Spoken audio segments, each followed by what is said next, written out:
لوگوں میں سے وہ بھی ہیں جو اپنے آپ کو بیچ دیتے ہیں اللہ کی رضا جوئی کے لیے، اپنا تن من دھن، ان صلاتی و نسکی و محیای و مماتی للہ رب العالمین ومن الناس من یشری نفسہ ابتغاء مرضات اللہ واللہ رؤوف بالعباد، اور اللہ اپنے ایسے بندوں کے حق میں بہت شفیق ہے۔ ظاہر بات ہے جس نے یہ ارادہ کر لیا ہو، نیت کر لی ہو، کبھی ایسے شخص سے بھی کوئی کوتاہی ہو سکتی ہے، حالات ہو سکتے ہیں عارضی سے، کبھی جذبات میں آ کر کوئی غلط قدم اٹھ گیا، اللہ پھر معاف فرمائے گا، بڑی شفقت کے ساتھ معاف فرمائے گا۔ طے کر لے انسان، ایک سیدھا راستہ یہی بن جائے، ان صلاتی و نسکی و محیای و مماتی للہ رب العالمین۔ تو پھر یہ ہے کہ کوئی تیز دوڑے گا، کوئی آہستہ چل سکے گا، مختلف صلاحیتوں کے لوگ ہوتے ہیں، اس میں فرق و تفاوت رہے گا، لیکن جس نے یہ عزم کر لیا ہے اللہ تعالیٰ ان کے حق میں بہت شفیق ہے۔ یا ایھا الذین آمنوا ادخلوا فی السلم کافہ، اے اہل ایمان اسلام میں داخل ہو پورے کے پورے۔ یہ گویا کہ وہ بات اب کہی جا رہی ہے کہ جس کا ریورس یا کانورس ہم بنی اسرائیل کے ساتھ جو خطاب تھا اس میں پڑھ چکے ہیں۔ افتؤمنون ببعض الکتاب وتکفرون ببعض، کیا تم ہماری کتاب، ہمارے دین، ہماری شریعت کے ایک حصے کو مانتے ہو اور ایک کو رد کر دیتے ہو؟ فما جزاء من يفعل ذلك منكم الا خزي في الحیاۃ الدنیا ويوم القیامۃ يردون الى اشد العذاب۔ تو جو کوئی بھی تم میں سے یہ روش اختیار کرے گا اس کی کوئی سزا اس کے سوا نہیں ہے کہ دنیا میں ذلت اور خواری ان پر مسلط کر دی جائے اور قیامت کے دن شدید ترین عذاب میں جھونک دیے۔ اس کو اب مثبت پیرائے میں مسلمانوں سے کہا جا رہا ہے یا ایھا الذین آمنوا ادخلوا فی السلم کافہ، ریزرویشنز کے ساتھ نہیں، ایکسیپشنز کے ساتھ نہیں۔ اللہ کی بندگی تو کرنی ہے، اس معاملے میں نہیں، اللہ کے حکم تو ماننا ہے لیکن یہ حکم نہیں میں مان سکتا، یہ ایک کی بھی نفی جو ہے وہ گویا کہ کل کی نفی ہو جائے گی۔ ادخلوا فی السلم کافہ، ٹیک اٹ اور لیو اٹ، یہ پیکج ڈیل ہے، اس میں جزوی بات نہیں ہو سکتی۔ وَلَا تَتَّبِعُوا خُطُوَاتِ الشَّيْطَانِ، اور دیکھو شیطان کے قدموں کی پیروی نہ کرو، اس کے نشانات راہ جو ہیں، اس کے نشانات قدم جو ہیں ان کی پیروی نہ کرو۔ إِنَّهُ لَكُمْ عَدُوٌّ مُّبِينٌ، وہ تو یقیناً تمہارا بڑا کھلا دشمن ہے۔ فَإِن زَلَلْتُم مِّن بَعْدِ مَا جَاءَتْكُمُ الْبَيِّنَاتُ، پھر اگر تم پھسل گئے اس کے بعد بھی کہ تمہارے پاس یہ واضح تعلیمات آ چکی ہیں، فَاعْلَمُوا أَنَّ اللَّهَ عَزِيزٌ حَكِيمٌ، تو جان لو کہ اللہ تعالیٰ پھر زبردست ہے۔ اس میں دھمکی کا پہلو آ گیا کہ پھر اللہ کی جو ہے پکڑ سخت ہوگی، حکیم بھی ہے، اس کی پکڑ میں بھی حکمت ہے۔ اگر یہ پکڑ نہ ہو تو ظاہر بات ہے کہ پورا نظام جو ہے دین کا وہ پھر بالکل ایک بے منطقی، اگر اللہ کی طرف سے کسی گناہ پر پکڑ ہی نہیں ہے تو پھر یہ آزمائش کیا ہوئی، پھر جزا و سزا کا کیا سوال، پھر جنت اور دوزخ کا کیا معاملہ۔ هل ينظرون الا ان ياتيهم الله في ظلل من الغمام والملائكة وقضي الامر۔ ایک جو نفس انسان کو پٹی پڑھاتا ہے وہ تو یہ ہے کہ دین کا یہ حصہ تو آرام سے کرتے رہو، جو میٹھا وہ ہپ اور جو کڑوا ہے وہ تھو۔ دوسری پٹی یہ پڑھاتا ہے کہ ابھی ذرا یہ ٹھیک ہے کہ اللہ کا حکم ہے، یہ بھی حکم ہے، دین کا یہ بھی تقاضا ہے، ابھی ذرا ذمہ داریاں ہیں، ابھی ذرا بچوں کے معاملات ہیں، بچے برسر کار ہو جائیں، بچیوں کے ہاتھ پیلے ہو جائیں، میں ذرا ریٹائرمنٹ بھی لے لوں تو پھر یہ مکان بنا لوں، پھر میں اپنے آپ کو دین کے لیے پھر خالص کر لوں گا، دین کے لیے پھر میں وہی کام کروں گا۔ یہ سب سے بڑا دھوکہ ہے، وہ وقت کبھی نہیں آتا۔ اسی لیے فرمائے کس شے کا انتظار کر رہے ہیں؟ هل ينظرون الا ان ياتيهم الله في ظلل من الغمام، کہ اللہ تعالیٰ آ جائے بادلوں کے سائبانوں میں، والملائکۃ اور فرشتے آ جائیں، وقضی الامر اور پھر فیصلے چکا دیا جائے گا۔ کیا معلوم کب وہ گھڑی آ جائے، یہ مہلت عمر تو اچانک ختم ہو سکتی ہے، پوری دنیا کی قیامت بھی جب آئے گی اچانک آئے گی، اور ہر شخص کی ذاتی قیامت تو اس کے سر کے اوپر تلوار کی طرح لٹکی ہوئی ہے کہ من مات فقط قامت قیامتہ، جو مر گیا اس کی قیامت تو آ گئی۔ کیا تمہارے پاس گارنٹی ہے یہ سارے کام کرو گے تب تک زندہ رہو گے اور پھر بھی تمہارے جسم میں کوئی توانائی، کوئی رمق باقی رہ جائے گی کہ دین کا کوئی کام کر سکو؟ تو جان لو تم کس چیز کا انتظار کر رہے ہو سکتا ہے اچانک اللہ کی طرف سے مہلت ختم ہو جائے، اسٹاپ رائٹنگ، 3 گھنٹے ہو گئے، بس اب جو لکھ لیا، اب آگے تمہارے پاس مہلت نہیں ہے۔ وَإِلَى اللَّهِ تُرْجَعُ الْأُمُورُ، اور یقیناً تمام معاملات اللہ ہی کی طرف لوٹا دیے جائیں گے۔ سل بنی اسرائیل کم آتیناہم من آیۃ بینہ، اے مسلمانوں پوچھ لو بنی اسرائیل سے ہم نے انہیں کتنی روشن نشانیاں دی، یعنی دیکھو تم بھی کہیں انہی کے راستے پر نہ چلنا، جیسا کہ حضور نے فرمایا تھا لَتَتَّبِعُنَّ سُنَنَ مَن قَبْلِكُمْ، تم لازماً پیروی کرو گے اور چلو گے انہی کے نقوش پا پر۔ سل بنی اسرائیل کم آتیناہم من آیۃ بینہ ومن یبدل نعمت اللہ من بعد ما جاءتہ فإن اللہ شدید العقاب، لیکن جو شخص اللہ کی اس نعمت جو اس کے پاس آ گئی ہے اس میں تبدیلی کرتا ہے، اس میں تحریف کرتا ہے، یا اس میں تحریف کرتا ہے یا اپنے آپ کو بدل لیتا ہے، من بعد ما جاءت ہو، اس کے بعد کہ وہ نعمت اس کے پاس آ گئی، فإن اللہ شدید العقاب، تو یہ جان لو اللہ پھر سزا دینے میں بھی سخت ہے۔ اس کی مثال وہی رکھیے کہ 2 مرتبہ فرمایا یا بنی اسرائیل اذکروا نعمتی التی انعمت علیکم وانی فضلتکم علی العالمین، لیکن انہی سے کہا گیا ضربت علیہم الذلۃ والمسکنۃ وباؤوا بغضب من اللہ،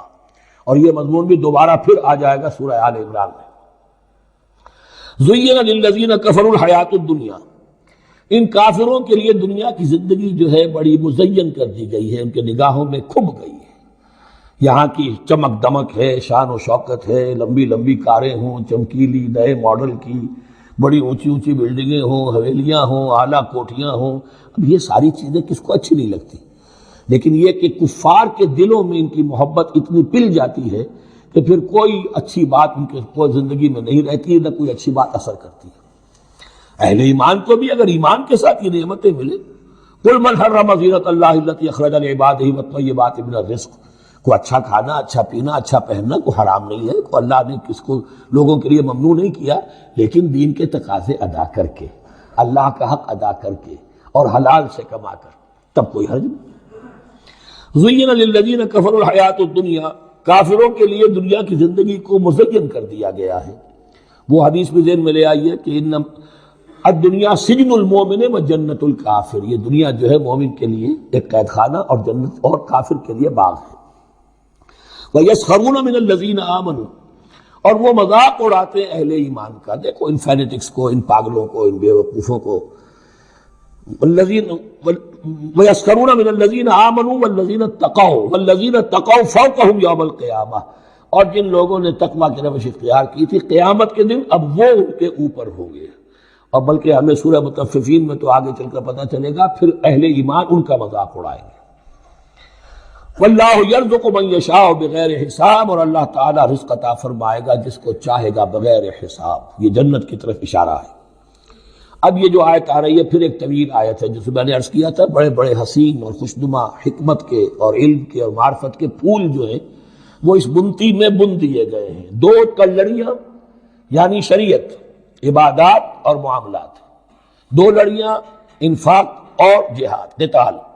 جہاد بالمال، جہاد بالنفس، اور ان میں یہ پھول آ جاتے ہیں عظیم۔ اس کو میں نے عنوان دیا ہے آیت الاختلاف،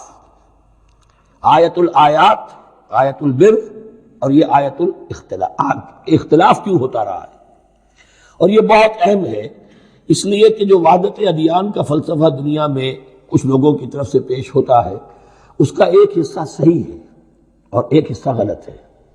صحیح کون سا ہے، غلط کون سا ہے، وہ اس حدیث اس آیت سے معلوم ہوگا۔ کان الناس امۃ واحدۃ، اس میں کوئی شک نہیں، پہلے تو انسان سب کے سب ایک امت تھے، حضرت آدم کی نسل، حضرت آدم نبی ہیں تو امت تو ایک ہی تھی، جب تک کہ ان کے اندر گمراہی پیدا نہیں ہوئی، اختلافات نہیں ہوئی، شیطان نے کچھ لوگوں کو نہیں ورگلایا، اس وقت تک تو کان الناس امۃ واحدہ، تمام انسان ایک ہی امت تھے۔ اب یہاں پہ سمجھ لیجئے کہ یہاں اس کے بعد ایک حرف محذوف ہے، ثم اختلفوا، پھر ان میں اختلافات ہوئے، فساد پیدا ہوا، کچھ لوگوں نے گمراہی کی روش اختیار کر لی، ایک بیٹا اگر حابیل تھا تو دوسرا قابیل بھی تھا۔ فبعث اللہ النبیین مبشرین ومنذرین، تو اب اللہ نے نبیوں کو بھیجنا شروع کیا جو بشارت دیتے تھے نیکوکاروں کو اور جو خبردار کرتے تھے غلط کاروں کو۔ وانزل معهم الکتاب بالحق لیحکم بین الناس فیما اختلفوا فیہ، اور اللہ نے ان کے ساتھ کتاب نازل فرمائی اپنی، تاکہ وہ حق کے ساتھ نازل فرمائی، تاکہ وہ فیصلہ کر دے لوگوں کے مابین ان امور میں جن میں انہوں نے اختلاف کیا تھا۔ وَمَا اخْتَلَفَ فِيهِ إِلَّا الَّذِينَ أُوتُوهُ مِن بَعْدِ مَا جَاءَتْهُمُ الْبَيِّنَاتُ بَغْيًا بَيْنَهُمْ، اور پھر جو اختلاف کیا ان میں سے، تو نہیں کیا اختلاف کرنے والوں نے مگر جن کو کہ وہ کتاب دی جا چکی تھی، ہدایت دی جا چکی تھی، من بعد ما جاءتهم البینات، اور اس کا سبب کیا تھا، بغیم بینہم، یہ لفظ میں نے پہلے بھی نوٹ کروایا تھا، بغیم بینہم، دی ارج ٹو ڈومینیٹ، زدم زدہ، سارا فساد دنیا میں جو ہوتا ہے دی ارج ٹو ڈومینیٹ، آدمی جو ہے میں اس کی بات کیوں مانوں، یہ کیوں نہ میری مانے، یہ ہے کہ جس میں جو بھی سربراہی اور بالادستی حاصل کرنے کی جو ایک انسان کے اندر ایک ہے امنگ ہے، یہ امنگ رکھی گئی ہے انسان میں، جہاں انسان کے اندر اچھے میلانات رکھے گئے، برے بھی رکھے گئے، نفس بھی تو انسان ہی میں ہے، اس لیے کہ انہی کی درمیان حق و باطل کی کشمکش چلتی ہے انسان کے باطن میں، حق و باطل کی ایک کشاکش انسان کے باطن میں چلتی ہے، ایک خارج میں چلتی ہے۔ تو فرمایا پھر ہم نے اپنے رسول بھیجنے شروع کیے، فبعث اللہ النبیین مبشرین ومنذرین وانزل معهم الکتاب بالحق لیحکم بین الناس فیما اختلفوا فیہ وما اختلف فیہ الا الذین اوتوہ من بعد ما جاءتهم البینات بغیا بینہم فہدی اللہ الذین آمنوا لما اختلفوا فیہ من الحق باذنہ۔ اب اس کے بعد اللہ تعالی نے ہدایت دی ان لوگوں کو جو ایمان لائے ان چیزوں کے بارے میں جس میں کہ وہ اختلاف کر چکے تھے حق سے، اپنے حکم سے اللہ نے ان کو ایمان کی طرف ہدایت فرما دی۔ واللہ یہدی من یشاء الی صراط مستقیم، اور اللہ ہدایت دیتا ہے جس کو چاہتا ہے سیدھے راہ کی طرف۔ لیکن اس کا دوسرا ترجمہ یہ بھی ہوگا اللہ ہدایت دیتا ہے اس کو جو چاہتا ہے، من یشاء، من یشاء میں اللہ کی مشیت بھی ہے اور جو ہدایت کا طالب ہوتا ہے، واللہ یہدی من یشاء، جو چاہتا ہے اس ہدایت کا طالب ہوگا، یہ اللہ کے ذمے ہے، اللہ نے اسے اپنے اوپر ایک ذمہ داری سمجھا ہے کہ اس کو یقیناً ہدایت دے گا۔ والذین جاہدوا فینا لنہدینہم سبلنا، جو ہمارے راستے میں کوششیں کریں گے، حق کی طرف بڑھنا چاہیں گے، ہم لازماً ان کو راستہ دکھائیں گے، اپنے راستوں کی طرف ان کی رہنمائی کریں گے، یہ اللہ نے اپنے ذمے لیا۔ ام حسبتم، اب بڑی سخت آیت آ رہی ہے، یہ بھی بڑی لرزا دینے والی آیت ہے۔ اب دیکھیے صحابہ کرام میں سے ایک بڑی تعداد تھی کہ جو مکے کی سختیاں جھیل کر آئے تھے، مہاجرین، ان کے لیے تو اب جو بھی مراحل آئندہ آنے والے تھے وہ کوئی ایسے ثقیل نہیں تھے، ایسے مشکل نہیں تھے۔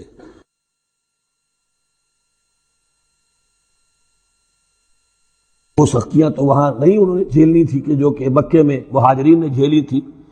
تو اب ان سے ہے خاص طور پر روئے سخن،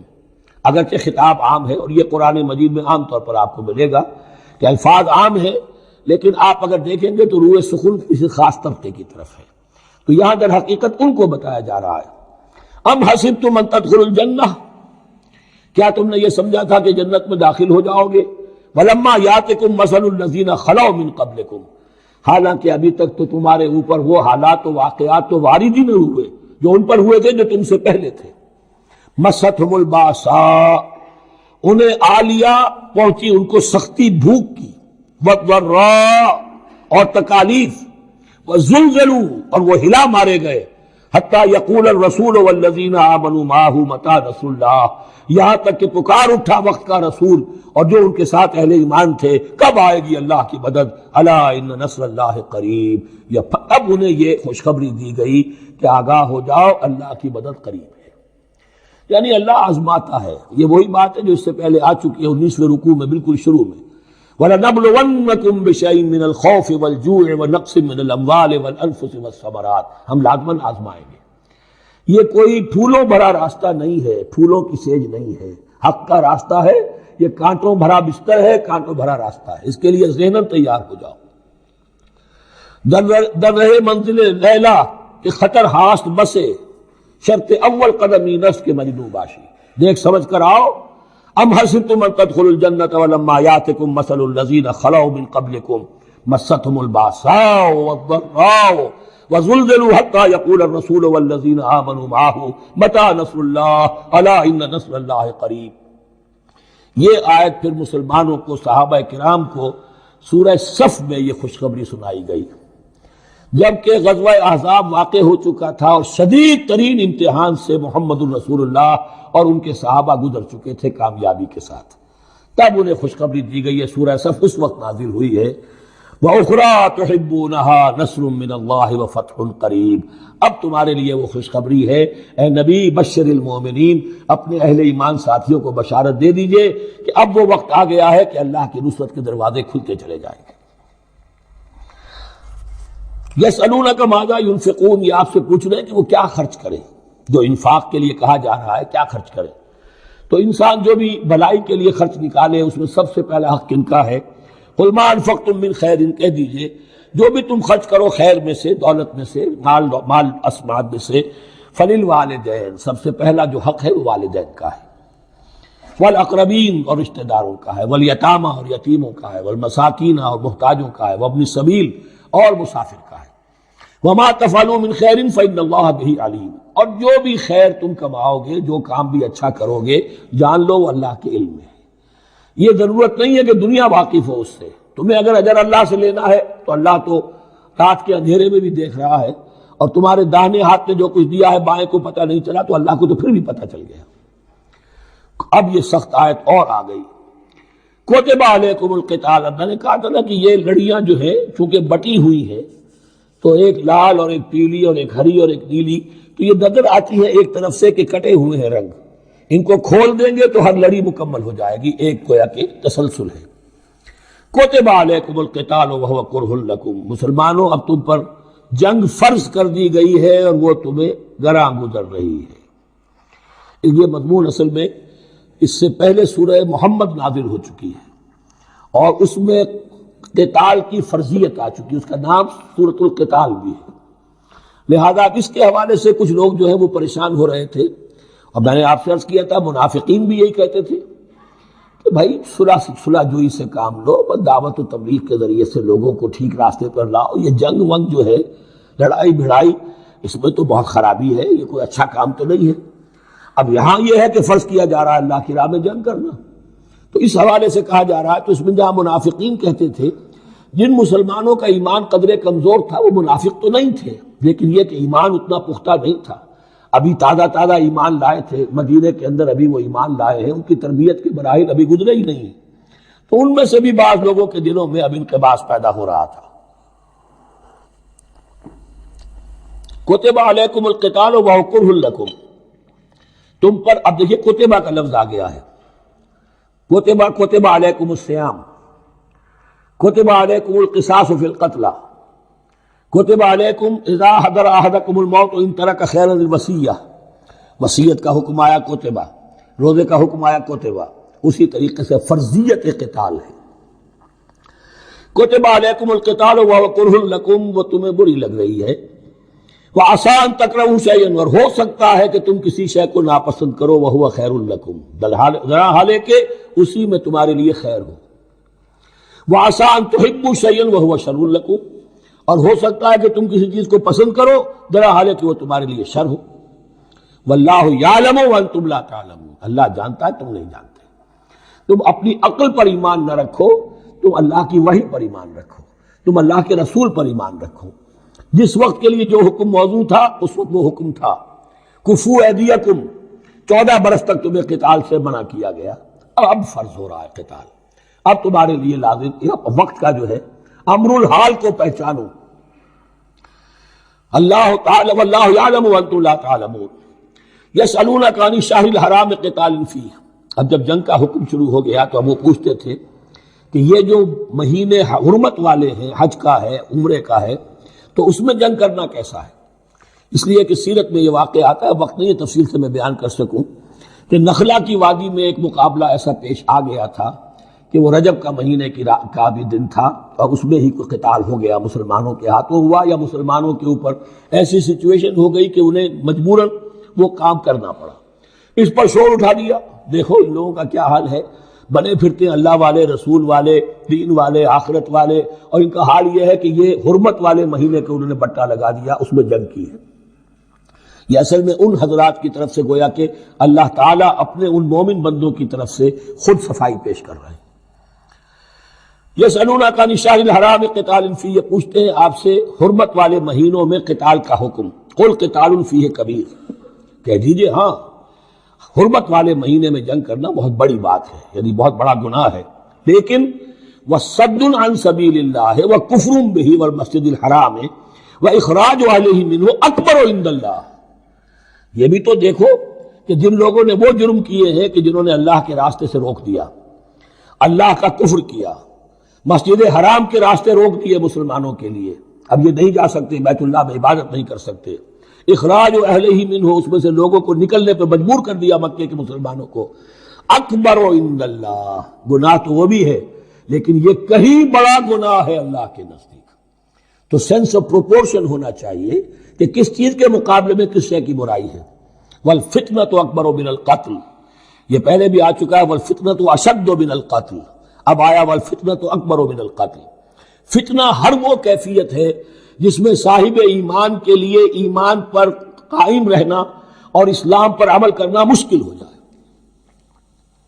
آج کا پورا معاشرہ فتنہ ہے، اسلام پر عمل کرنا مشکل ہے، بدماشی کے راستے کھلے ہوئے ہیں، حرام خوری کے راستے کھلے ہوئے ہیں، حلال عقل حلال دانتوں پسینہ آئے تو شاید نصیب ہو، شادی کے نکاح کے راستے بند کیے ہوئے ہیں، یہ شرطیں ہیں اور یہ شرطیں ہیں اور یہ شرطیں ہیں اور یہ ہے اور یہ چیزیں لازمی ہیں، اور زنا کے راستے کھلے جائیے۔ جس معاشرے کے اندر جب غلبہ باطل کا ہوگا حق پر چلنا ممکن نہیں رہے گا، وہ جو باطل کا غلبہ ہے وہ سب سے بڑا فتنہ ہے۔ والفتنۃ اکبر من القتل، فتنہ جو ہے بہت بڑی شے ہے قتل کے مقابلے میں۔ ولا یزالون یقاتلونکم حتی یردوکم عن دینکم ان استطاعوا، اور سن لو یہ لوگ تم سے جنگ کرتے رہیں گے یہاں تک کہ لوٹا دیں تمہیں اپنے دین سے، اگر وہ کر سکتے ہوں۔ وہ تو تلے ہوئے ہیں اس پر کہ تمہیں لوٹا کر لے جائیں گے اپنے دین سے۔ یہاں اشارہ ہو رہا ہے مشرکین مکہ کی طرف، کیونکہ اب یہ تمہید چل رہی ہے سورہ بقرہ کے اندر غزوہ بدر کے لیے، اب اس کے بعد غزوہ بدر ہونے والا ہے، اس کے لیے ذہنی تیاری۔ وَلَا يَزَالُونَ يُقَاتِلُونَكُمْ حَتَّى يَرُدُّوكُمْ عَنْ دِينِكُمْ إِنِ اسْتَطَاعُوا، وہ تو اپنی کوشش کرتے رہیں گے کہ تمہیں تمہارے دین سے پھرا کر لوٹا کر واپس لے جائیں اگر ان میں طاقت ہے۔ وَمَن يَرْتَدِدْ مِنكُمْ عَنْ دِينِهِ، اور سن لو جو بھی کوئی تم میں سے پھر گیا، مرتد ہو گیا اپنے دین سے، فَيَمُتْ، اور اسی حالت میں اس کی موت آ گئی، وَهُوَ كَافِرٌ، کہ وہ کافر ہی تھا، فَأُولَٰئِكَ حَبِطَتْ أَعْمَالُهُمْ فِي الدُّنْيَا وَالْآخِرَةِ، تو یہ وہ لوگ ہوں گے کہ جن کے تمام اعمال دنیا اور آخرت میں حبط ہو گئے۔ پہلے کتنے ہی نیکیاں کی ہوئی تھی، کتنے ہی نمازیں پڑھی ہوئی تھی، کتنا ہی جو ہے انفاق کیا تھا، صدقات دیے تھے، کچھ بھی کیا، سب کا سب زیرو ہو جائے گا۔ وَأُولَٰئِكَ أَصْحَابُ النَّارِ هُمْ فِيهَا خَالِدُونَ، اور وہ ہوں گے جہنم والے اور رہیں گے اس میں ہمیشہ ہمیشہ۔ ان الذين آمنوا والذين هاجروا وجاهدوا في سبيل الله اولئك يرجون رحمت اللہ واللہ غفور رحیم، یقیناً وہی لوگ جو ایمان لائے اور جنہوں نے ہجرت کی اور جہاد کیا اللہ کی راہ میں، یہ وہ لوگ ہیں جو اللہ کی رحمت کے امیدوار ہیں۔ بڑا لطیف طنز ہے ان پر، جا رہے ہیں حرام کے راستے پر، اللہ رحمت فرمائے گا، اللہ رحمت نہیں فرماتا، اللہ کی رحمت کا مستحق بننا پڑتا ہے۔ اللہ کی رحمت کا مستحق وہی ہے، ان الذین آمنوا والذین ہاجروا وجاہدوا فی سبیل اللہ اولئک یرجون رحمت اللہ، وہ امیدوار ہیں اللہ کی رحمت کے، وہ امید کرے تو ان کی امید بجا ہے۔ واللہ غفور الرحیم، اور یقیناً اللہ تعالیٰ غفور الرحیم ہے۔ یسألونک عن الخمر والمیسر، اب دیکھیے یہاں سے شریعت کا جو بلو پرنٹ اب تیار ہونا شروع ہوا، کچھ احکام پہلے آ چکے اور کچھ احکام اب آ رہے ہیں، تو بیچ بیچ میں یہ لڑیاں جو ہیں کٹی ہوئی ہیں۔ یہ آپ سے پوچھ رہے ہیں نبی صلی اللہ علیہ وسلم شراب اور جوئے کے بارے میں، قل فیہما اسم کبیر، اے نبی ان سے کہہ دیجئے کہ ان دونوں کے اندر بہت بڑے گناہ کی پہلو ہے، ومنافع للناس، اور لوگوں کے لیے کوئی منفعتیں بھی ہیں، واسمہما اکبر من نفعہما، اور ان کا جو گناہ کا پہلو ہے وہ نفع کے پہلو سے بڑا ہے، بس یعنی اشارہ کر دیا کہ چھوڑ دو اس کو۔ اب تمہاری عقل سلیم کے حوالے معاملہ ہے، حقیقت تم پر کھول دی گئی، یہ ابتدائی حکم ہے لیکن حکم کے پیرائے میں نہیں، بس یہ ہے کہ کچھ فائدے بھی ہیں، وہ تو ہے میں سے غرض نشات ہے کچھ روسیا کو، ایک گونا بے خودی مجھے دن رات چاہیے، اور میں کدے کی راہ سے ہو کر گزر گیا ورنہ سفر حیات کا بے حد طویل تھا۔ یہ حکمت سمجھ لیجئے کہ جوئے میں اور میسر میں کیا چیز مشترک ہے کہ دونوں کو جمع کیا گیا۔ شراب میں بھی انسان حقائق سے اپنے آپ کو منقطع کرتا ہے اور محنت سے جی چراتا ہے، He doesn't want to see the facts، مواجہہ کرنے کو تیار نہیں، فیس کرنے کو تیار نہیں ہے bitter facts آف لائف کو، تو میں ایک گونا بے خودی مجھے دن رات چاہیے۔ اور جوا بھی محنت کی نفی ہے، چانس، داؤ لگاؤ، ایک ہے محنت سے ایک آدمی کما رہا ہے، مشقت کر رہا ہے، کھوکھا ہے یا کوئی چھابڑی لے کے جا رہا ہے یا کچھ اور کام ریڑھی چلا رہا ہے، وہ اپنی کوئی کمائی کر رہا اور ایک داؤ لگاؤ، داؤ سے کمانا، چانس پر کمانا، یہ بھی محنت کی نفی ہے۔ تو یہ دونوں کے اندر اصل میں علت ایک ہی ہے۔ یسألونک عن الخمر والمیسر قل فیہما اسم کبیر ومنافع للناس واسمہما اکبر من نفعہما ویسألونک ماذا ينفقون قل العفو، اور یہ پوچھتے ہیں کتنا خرچ کریں، انفقوا انفقوا انفقوا وانفقوا فی سبیل اللہ ولا تلقوا بایدیکم الی التہلکہ، یہ آیت پر کل پڑھ چکے ہیں۔ اپنے آپ کو اپنے ہاتھوں ہلاکت میں نہ ڈھونکو۔ کتنا خرچ کرے، کچھ ہمیں مقدار بھی بتا دی جائے۔ فرمایا قل العفو، جو بھی تمہاری ضرورت سے زائد ہے۔ اللہ یہ بھی نہیں کرتا کہ اپنی ضرورتوں کو بھی تم پیچھے ڈال دو، نہیں، ضرورتیں اپنی پوری کرو۔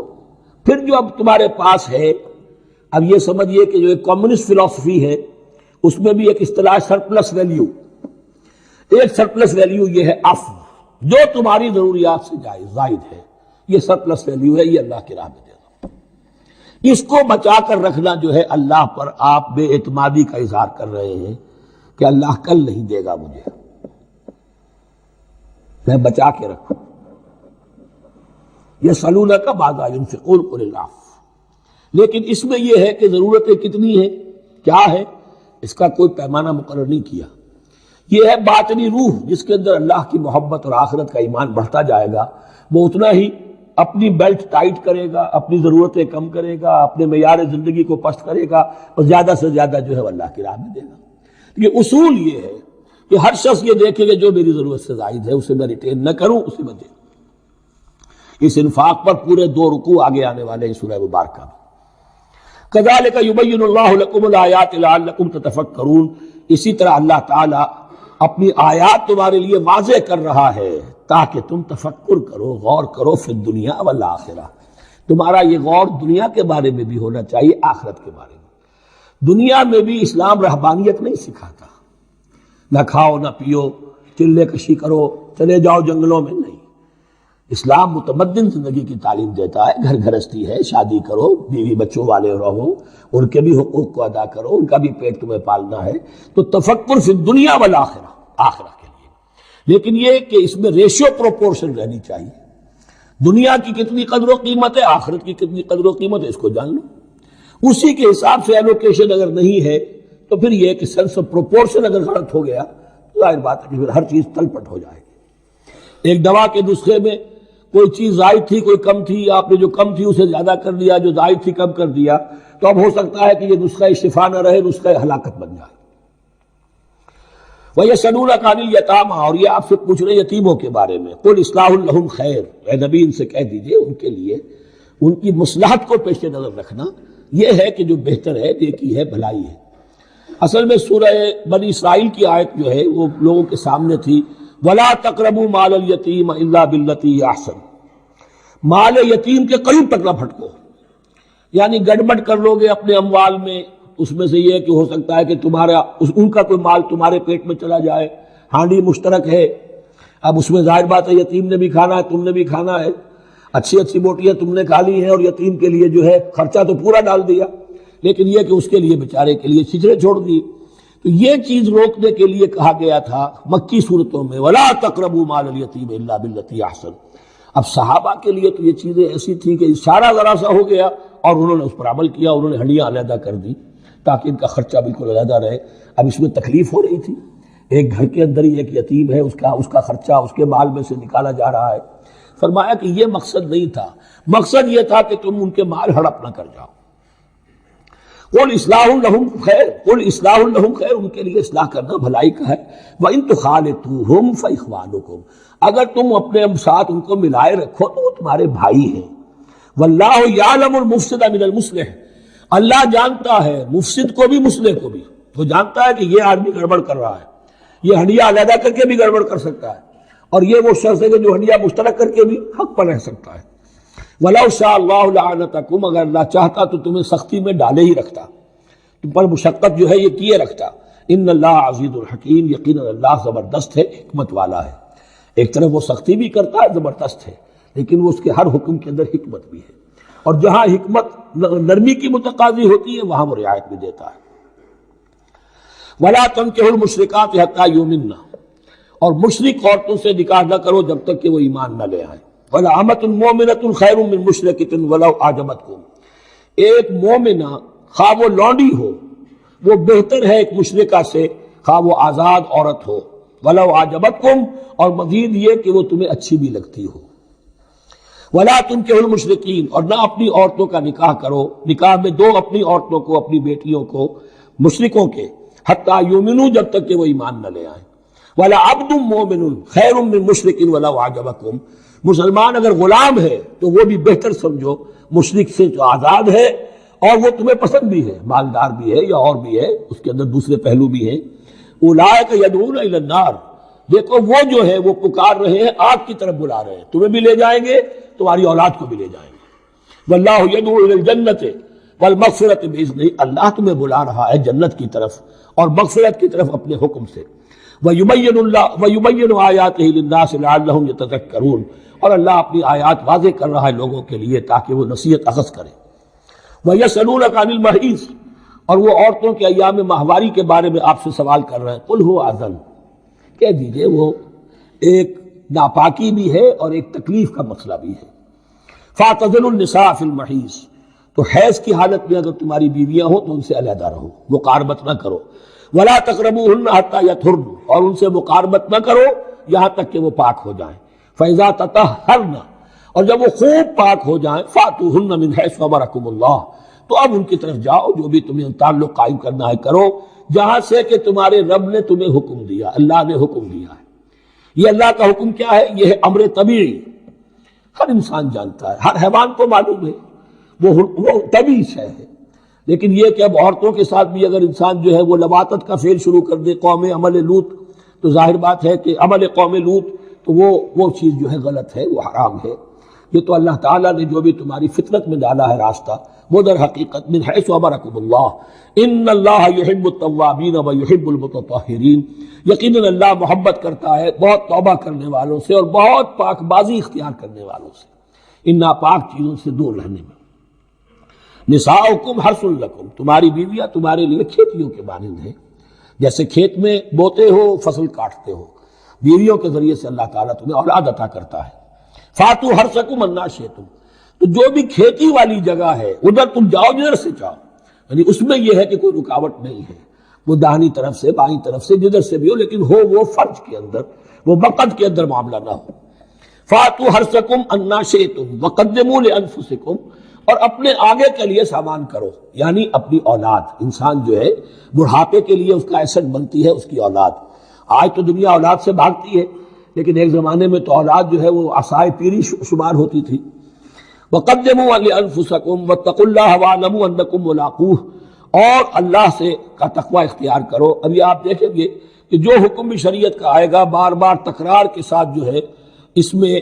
تو تقوی کا ذکر بار بار آئے گا کہ ایک قانون ہے، اس کی قانونیت ہے، ایک ہے تقوی۔ قانون کی لاکھ پیروی کی جا رہی ہو، تقوی نہ ہو تو وہ قانون جو ہے وہ مذاق بن جائے گا، تماشا بن جائے گا۔ اس کے بعد مثالیں آئیں گی ابھی۔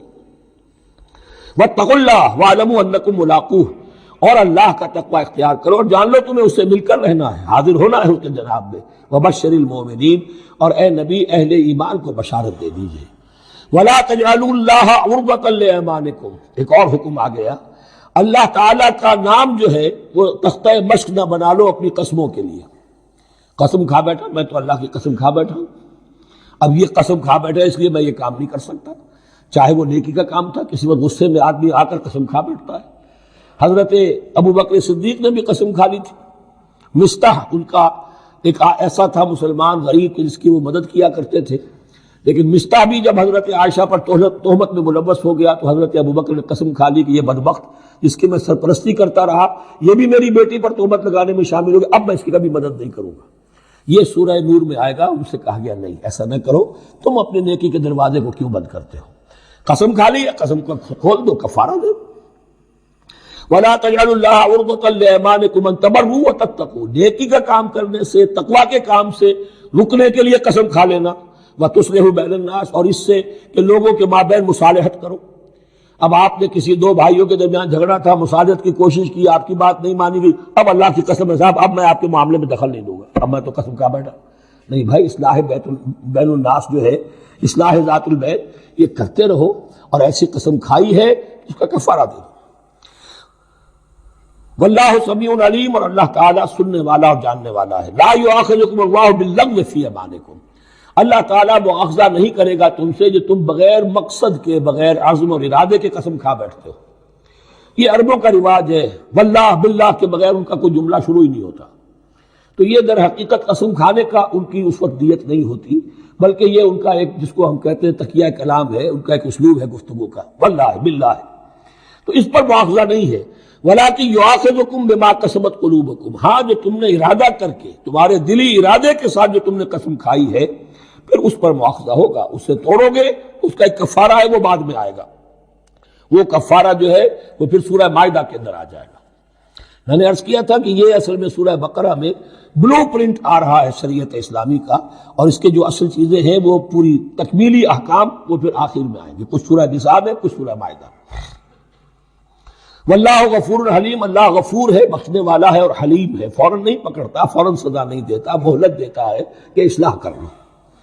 للذین یؤلون من نسائہم تربص اربعۃ اشہر، اب یہ بھی ایک قسم کھا لی جاتی تھی کہ کسی وقت کسی مرد نے، کسی شوہر نے قسم کھا لی اب میں اپنی بیوی کے قریب نہیں جاؤں گا، ناراض ہو گئے، غصہ آ گیا، میں تمہارے سے کوئی تعلق نہیں رکھوں گا۔ یہ ایلا کہلاتا تھا۔ حضور نے بھی ایلا فرمایا تھا اپنی ازواج مطہرات سے، جب انہوں نے کچھ زیادہ نفقے کا مطالبہ کیا تھا کہ اب عام مسلمانوں کے ہاں بھی خوشحالی آ گئی ہے تو اب ہمارے اوپر یہ سختی کیوں ہے، ہمارا بھی جو نفقات ہیں، ہمارا جو خرچ ہے، وظائف ہیں، بڑھائے جائیں۔ اس پر حضور نے پھر ایلا کیا، اس کا ذکر ہے، وہ بعد میں آئے گا۔ لیکن وہاں عام طور پر لوگ قسم کھا کے بیٹھ جاتے تھے، اب قسم کھا لی ہے، پچھتا بھی رہے، کیا کرے، قسم کھا چکے، اب بیوی کے پاس کیسے جائے؟ اب وہ بیوی معلق ہے، نہ وہ شادی شداؤں میں ہے اور نہ وہ علیحدہ ہے، آزاد ہے۔ للذین یؤلون من نسائہم تربص اربعۃ اشہر، 4 مہینے کے لیے تو وہ انتظار کیا جا سکتا ہے۔ فإن فاؤوا، اس دوران میں اگر وہ لوٹے، اپنی قسم کو ختم کرے اور رجوع کر لے، تعلق کے زن و شوق قائم کرے، فإن اللہ غفور رحیم، تو اللہ تعالیٰ غفور و رحیم ہے۔ وإن عزموا الطلاق، اور اگر وہ طلاق کا ارادہ کر چکے ہوں کہ واقعتاً اب ان سے سیپریشن ہی ہے، فإن اللہ سمیع علیم، تو اللہ تعالیٰ سننے والا، جاننے والا ہے۔ یعنی یہ کہ 4 مہینے سے زیادہ معلق نہ رکھو کسی کو، یا ادھر یا ادھر، یا فیصلہ کرو اور اسے فارغ کرو، اور یا پھر یہ کہ اپنی وہ قسم ختم کرو اور اس کا جو بھی کفارہ ہے وہ ادا کرو۔ اسی پر غالباً قیاس کیا تھا، بلکہ ساتھ ہی سیرت میں آتا ہے کہ حضرت عمر نے حضرت حفصہ سے پوچھ بھی لیا تھا۔ حالانکہ دیکھیے کہ باپ اور بیٹی کا معاملہ ہو رہا ہے، اور باپ بیٹی سے سوال کر رہا ہے، دین کے معاملے میں حیا اور شرم کی بات نہیں ہوتی۔ ان اللہ لا یستحی ان یضرب مثلا ما بعوضۃ فما فوقها، تو یہ کہ جو لوگ جہاد پر جاتے تھے، کچھ سال بھر گھر واپس نہیں آ رہا، اب ایک طرف تو ان پر مشقت ہے، وہ بیویوں سے دور ہیں، اہل و عیال سے دور ہیں، ادھر عورتیں جو ہیں وہ بغیر شوہروں کے جو وقت گزار رہی ہیں۔ تو پوچھا کہ کتنا عرصہ تم سمجھتی ہو کہ ایک عورت اپنی عصمت اور عفت کو سنبھال کر اپنے شوہر کا انتظار کر سکتی ہے؟ تو حضرت حفصہ نے کہا 4 ماہ۔ اب میں سمجھتا ہوں شاید انہوں نے اسی پر کہا ہو کہ یہ معلق رکھنے کا حکم بھی قرآن مجید میں جو ہے زیادہ سے زیادہ اس کی مہلت 4 مہینے ہے۔ والمطلقات یتربصن بانفسهن 3 قروء، اور جنہیں طلاق دے دی جائے ان پر لازم ہے کہ وہ اپنے جیوں کو روکے رکھیں 3 حیض تک، یہ عدت ہے۔ طلاق کے بعد 3 مہینے کی عدت ہے۔ اس عدت میں یا تو شوہر رجوع کر لے گا، اگر 1 یا 2 طلاقیں ہیں، تیسری طلاق ہو گئی تو رجوع کا حق نہیں ہے، وہ بعد میں بات آ جائے گی۔ اور اسی میں چاہے تو اس کے بعد جب مدت ختم ہو جائے گی تو پھر اب شوہر کا حق ختم ہو جائے گا، اب وہ آزاد ہوگی، لیکن اس مدت کے اندر وہ دوسری شادی نہیں کر سکتی۔ والمطلقات یتربصن بانفسهن 3 قروء ولا يحل لهن ان يكتمن ما خلق الله في ارحامهن، اور ان کے لیے یہ حلال نہیں ہے، جائز نہیں ہے کہ وہ چھپا لے جو کچھ کہ اللہ نے پیدا کر دیا ہو ان کے ارحام میں۔ اگر حمل ٹھہر گیا ہے اور بیوی کو ڈر ہے کہ اب یہ شوہر تو طلاق دے دے گا، وہ اپنا حمل چھپا رہی ہے تاکہ پتہ ہی نہ چلے اس کو، کیونکہ وہ چاہے گی کہ بچہ میرے پاس رہے، بچہ بچی جو بھی ہو۔ ظاہر بات ہے کہ بچہ اور بچی جو ہے وہ ماں کے لیے تو جگر گوشہ ہے، اس کے جسم کا ٹکڑا ہے، اس کے جسم کا لوتھڑا ہے، تو وہ چھپانے کی ٹینڈنسی ہوتی ہے کہ وہ جھگڑا ہی نہ اٹھے۔ ولا يحل لهن ان يكتمن، ان کے لیے جائز نہیں ہے کہ وہ چھپائیں ما خلق اللہ فی ارحامہن، جو کچھ کے پیدا کر دیا ہے اللہ نے ان کے رحموں میں، ان کن یؤمن باللہ والیوم الاخر، اگر وہ فی الواقع ایمان رکھنے والی ہے اللہ پر اور یوم آخر پر، وبعولتہن احق بردہن فی ذلک ان ارادوا اصلاحا، اور یہ جو عدت کی مدت ہے اس میں ان کے شوہروں کو حق حاصل ہے، زیادہ حقدار ہے کہ انہیں لوٹا لیں، اسے رجعت کہتے ہیں، رجوع کیا جا سکتا ہے عدت کے اندر لیکن تیسری طلاق کے بعد نہیں، پہلی طلاق دوسری طلاق، اس کے بعد دونوں میں جو عدت ہوگی اس میں رجوع کر سکتا ہے شوہر، اس کا اختیار ہے، بیوی کو نہ کہنے کا اختیار نہیں ہے کہ اب تم طلاق دے چکے ہو، اب میں تمہاری بات ماننے کو تیار نہیں ہوں، اس کا اسے حق نہیں ہے، اسے پھر وہ مرد کا جو حق ہے وَبَعُولَتُهُنَّ أَحَقُّ بِرَدِّهِنَّ، وہ زیادہ حقدار ہے کہ انہیں لوٹا لے، فی ذالک، اس مدت کے اندر ان ارادوا اصلاحا، اگر وہ واقعتاً اصلاح ہی چاہتے ہیں،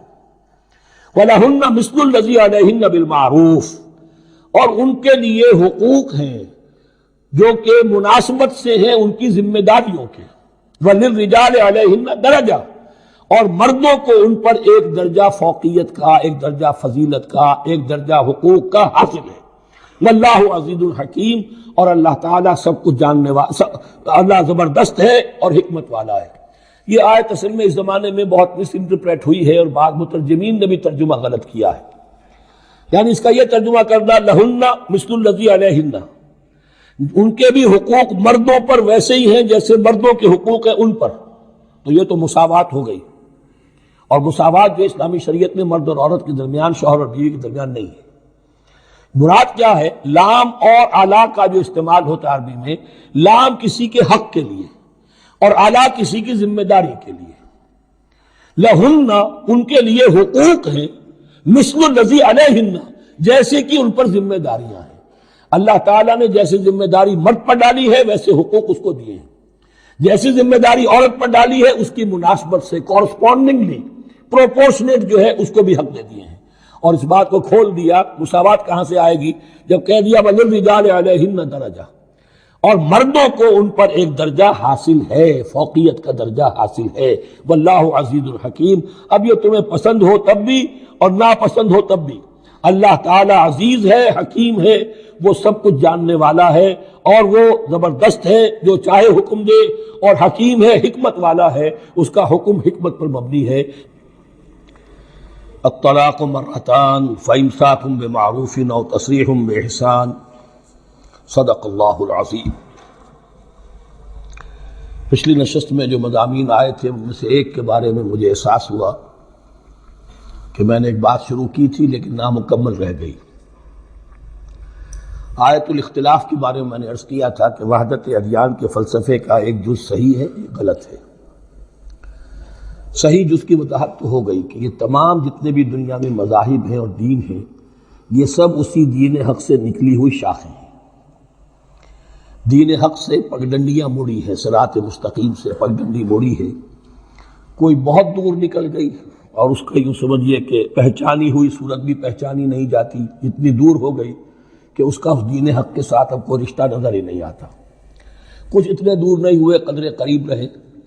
لیکن سب کی بنیاد ایک ہے۔ ظاہر بات ہے کہ حضرت آدم کی نسل سے بات شروع ہوئی ہے، حضرت آدم کی اولاد ایک ہی امت تھی، یہ تفرقے جو بھی ہوئے بعد میں ہوئے۔ تو وحدت ادیان اس اعتبار سے صحیح ہے کہ دنیا میں تمام ادیان، تمام نظام، تمام مذاہب جو ہیں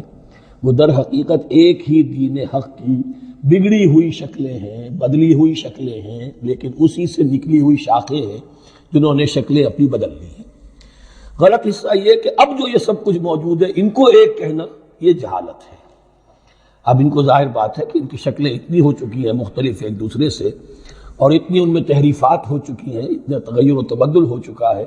کہ اب ان کو ایک کہنا موجودہ شکل میں یہ در حقیقت فتنہ ہے اور جہالت ہے۔ دوسری بات جو آخری مضمون آیا تھا 28ویں رکوع میں، دیکھیے اس کی ایک تمہید ہے، وہ سمجھ لیجئے۔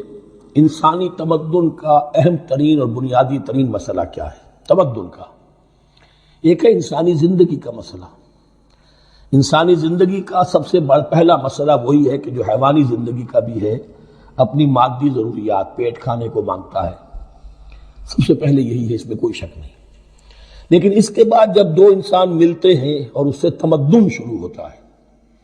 اس کا سب سے بڑا مسئلہ ہے انسان کی شہوت۔ اللہ نے دو جنسیں بنا دی ہیں، مرد ہیں عورت ہیں، اور ان دونوں کے درمیان تعلق سے نسل آگے چلتی ہے۔ اب اس معاملے کو کیسے ہارنس کیا جائے، کیسے منظم کیا جائے، یہ جذبہ بہت پوٹنٹ ہے۔ جو فرائڈ نے کہا ہے، بس وہ یوں سمجھیے کہ ذرا زیادہ مرچ مسالہ لگا دیا، ورنہ اس میں کوئی شک نہیں کہ یہ بہت ہی پوٹنٹ جذبہ ہے انسان کا۔ انسٹنکٹ جو ہے، سیکس کا انسٹنکٹ، وہ بہت مضبوط ہے، بہت قوی ہے۔ لیکن جو شے جتنی قوی ہو اتنا ہی اسے پھر، جو گھوڑا جتنا منہ زور ہو اتنا ہی اس کو لگام دینا جو ہے وہ آسان نہیں ہوتا، اس کے لیے پھر مشقت کرنی پڑتی ہے۔ تو اب اگر تو اس سیکس کو اوپن کر دیا جاتا، کھلا سیکس، فری سیکس، آج کل یہ لفظ استعمال ہوتا ہے، فری سیکس، کیوس ہوتا، تمدن میں فساد ہو جاتا۔ اس کے لیے شادی کا معاملہ کہ ایک عورت کا ایک مرد کے ساتھ رشتہ رہے، سب کو معلوم ہو کہ یہ اس کی بیوی ہے، یہ اس کا شوہر ہے، تاکہ اس طریقے سے نسب کا معاملہ بھی چلے اور ایک خاندانی ادارہ وجود میں آئے۔ ورنہ تو خاندانی ادارہ بس کیسے وجود میں آئے گا؟ فری سیکس میں تو خاندانی ادارہ وجود میں آ ہی نہیں سکتا۔ تو شادی کا، نکاح کا یہ رشتہ جو ہے یہ اللہ تعالیٰ نے اختیار کیا اور یہ انسانوں کو سکھایا۔ اب اس میں مرد اور عورت کیا بالکل برابر ہیں؟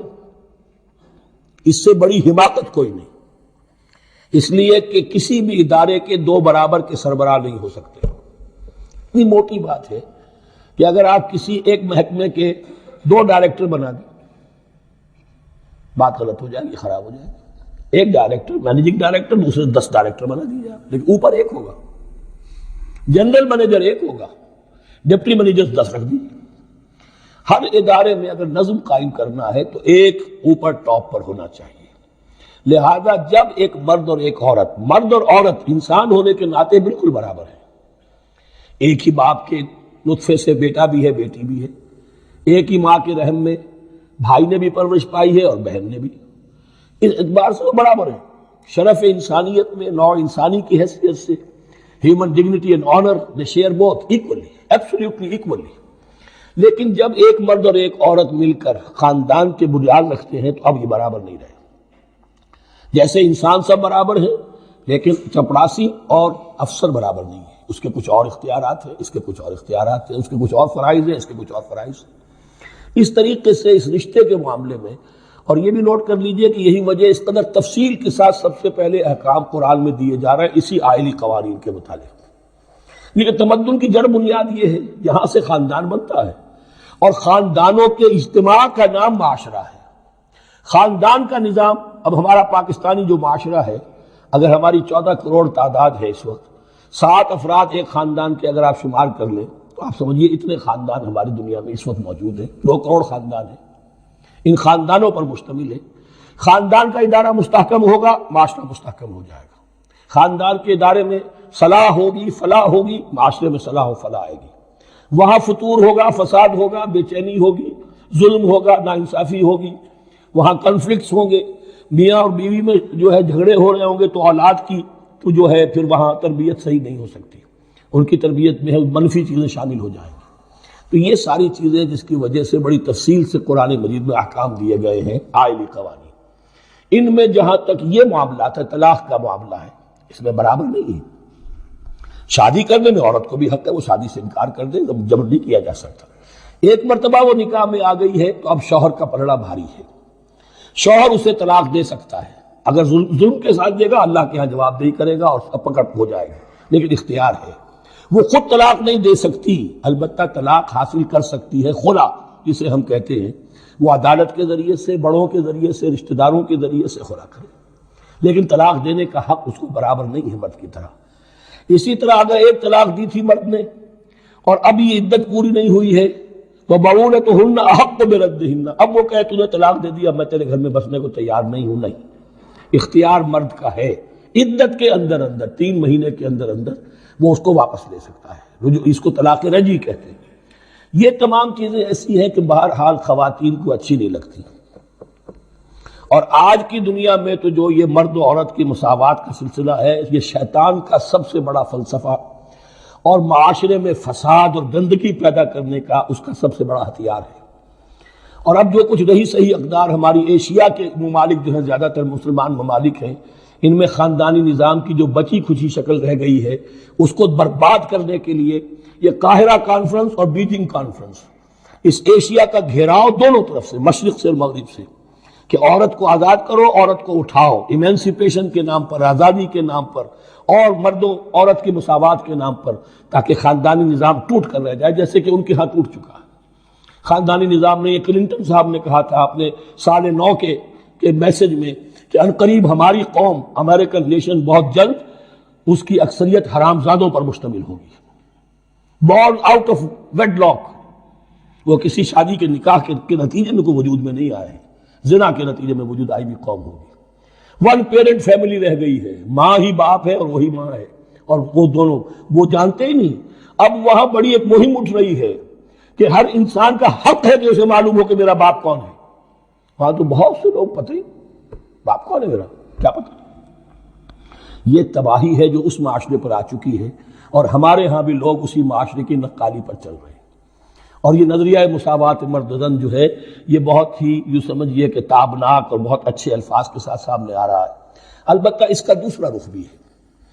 اسلام نے عورت کو جو حقوق دیے ہیں بدقسمتی سے ہم مسلمانوں نے وہ بھی ان کو نہیں دیے۔ اس کی وجہ یہ ہے کہ ہمارے اوپر ہمارا ہانٹ کر رہا ہے ہمارا ہندوانہ پس منظر۔